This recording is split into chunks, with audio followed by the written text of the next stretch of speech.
Okay, welcome to the 3-5-2 overview. So let's see first how a 3-5-2 would match up against a 4-2-3-1, which is the most common formation that we face.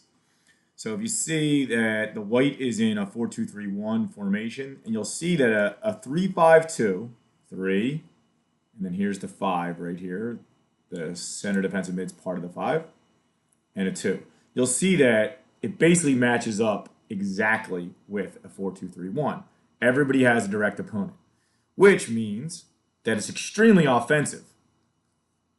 It allows you to press much easier, and it gives you an extra attacker at the front. The weakness is it doesn't give you a +1 in the back. We have to engineer the +1 with movement and intelligence is how we have to gain our +1. So we're going to go over how we can do that, but just keep in mind that you must take advantage of the extra player in the front, the 1v1 matchups, to really put pressure on their back line and their center mids so that we play in their end. And then we don't need the safety as much. We can get by with some movements from our back three to protect. So, and our 6. So it's very important that we don't have a situation where the ball goes here and this guy is just kind of like zoning out and not taking advantage of the fact that he can just go and press. All right, we'll get into that as we go here. Okay, so next we would look at what it would look like in a high block. Okay, so here's a high block and the other team's playing out. We want to immediately put pressure on the 4 and the 5 when they receive the ball. Notice the positioning of the wing backs, the 11 and 7. They're tucked in. Even though their direct opponent is the 2 and the 3, they're going to help out and sit in the midfield and just wait until the ball's played. They're not really activated. They sit in tight, just like they would in a 4-4-2, which is the front looks like a 4-4-2, like a 4-2 in the front. They're just going to sit there. I mean, at its essence, this formation is just a 4-4-2 with the 6 push forward with one of the center backs, who's normally a free man. It's like putting the libero into the middle. So this is the mechanism we have to get down. And some of you already know this, but like as the ball is played out, at that moment, the wing back, all right, will take a position to block, to cover shadow the winger, wherever that winger would go. He's going to cover shadow him. Just sit. The R9 is going to cover shadow from their center defensive mid at the ball. And then these guys can slide over. Everybody can take this opportunity to slide over a little bit because it's a zonal formation. We just happen to be matched up 1 versus 1 across the field, but it's still a zonal formation. At this moment, our other center back, he's going to operate like a left back. And then our right back would act like another center back. And this is where we rotate to gain back our numerical superiority in the back. Our wing back is going to come and be part of the back line. As long as he's here, this is good enough for now. All right, ready to help out on any long balls. Notice the only play that is open would be out to their fullback. And then it's very important that our 3 takes care of any long balls over the top to the 7. Okay? So we have this bracketing. And our 11 does not approach from the inside. We don't want this ball on the ground. Cover shadow first and then approach. And then at that point, we can all shift over. And if Arbor or Andy shifts over far enough, tell this guy, go, press, right? Same thing here. The 9 can be like, yo, go, all right? And the other 9 can press, all right? And we just win the ball there. All right, it's very simple, okay? If the ball were to be switched somehow through, everybody gets back to neutral again, right? We all get back to neutral, okay? And you'll see on the other side the same thing would happen, right? Everybody gets back to neutral.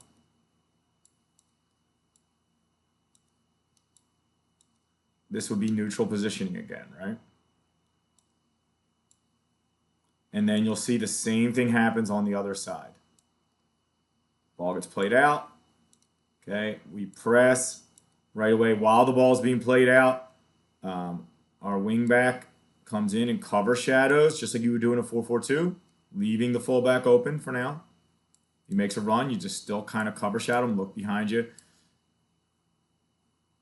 Our 2 comes out and watches the long ball over the top. These guys become center backs, and this time Majid slides into the back line. Okay, everybody shifts over. He can block the ball coming back again, the other 9.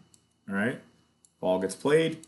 At that moment, cover shadow from here. Even if he's here, cover shadow from here and come at him. All right, this guy could continue his run and come in from here. Arbor could come across, knowing that Somi's saying, go ahead, I got you, right? Our 6 is holding the middle, okay?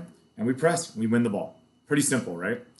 Okay, so a low block, if we had to defend low, we're not planning on doing that, but it's going to happen. We want to put pressure on the other team and play as high up in their end as possible. But if we do end up in a low block, it'll look like a 5-3-2. And, we want to prioritize at that point. Notice Majid is coming out on the 7 here as our wing back because we want to stay compact. We want to keep the 3 from having to come out. If the ball was then played back, we could then have him follow, right? And everybody slides over. Okay, now we're back to normal where it's our 11 at the 2, the natural direct opponents of each other. But, to start off, we want to be conservative when we're in our deep block and keep that line of 5 in the back and kind of like have these guys work in tandem and leave this 2 open. He's just not dangerous. We're in a low block situation. We want to protect the players that are near the goal. So we want to double team them with Somi and Majid. Okay, we don't want this to just be a situation where, we're looking at something like this. This is what we don't want to see, right? This is the situation we don't want to see, right? We want it to start here, force the ball back, and then we can see that situation. Does that make sense? Okay, right? We don't want this situation. Again, we don't want this. We want to start here, everybody behind the ball, and then force it back, and now we can come out. Okay? So that's the low block. And the same thing would happen on the other side. And you can see it's a 5-3-2, right? Our 3 midfielders, 6-8-10, and our 2 strikers. Okay? And, playing out from a low block, so playing out of the back,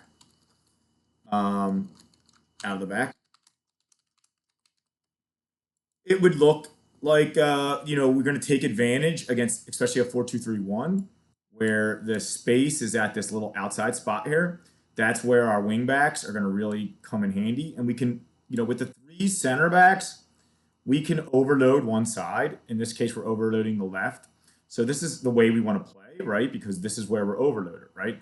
But to counterbalance that, we want to keep their line of 3 and their striker honest. So this is where our 6 comes in handy. If Joe is overloading the left side, Joe and Tommy, right, only keeping Ristatelli on this side, Gian or Ben will want to offset that, okay, and try to drag these guys. Even if they don't totally follow you, they will be aware that you're over here. This allows us to isolate their 7 and also allows for Somi and someone else to check in. It's sort of like instead of starting here and rotating out, okay, which you can also do, all right, but when we're building out, there's not a lot of time to rotate out, so just when the goal kicks, start over here. And then you guys want to start, our 8 and 10 want to start off high so that you can check in. All right. He can then just check in here, right? And now we have this, we're surrounding the 7. There's no way we don't get around him, right? He's going to start to come at you, or the 9's going to come at you, the 7's going to come at. As soon as he comes forward a little bit, he's in trouble. Because now, let him come, and then boom, slide the ball out. All right, and now we're off to the races, okay? If they want to overplay the outside, that's fine, right? We're gonna look to play the ball in. Maybe we can slip Somi in here and receive a ball and be off to the races. All right, and this is where Gian tries to hold this player. Okay, If they overplay it too much, okay, fair enough. Maybe then we go towards the goalkeeper goes towards Joe, and look, if the 10 overplayed, now we can hit either Velasquez or Gian, the 6. All right. So I hope that makes a little sense. You wanna counterbalance each other.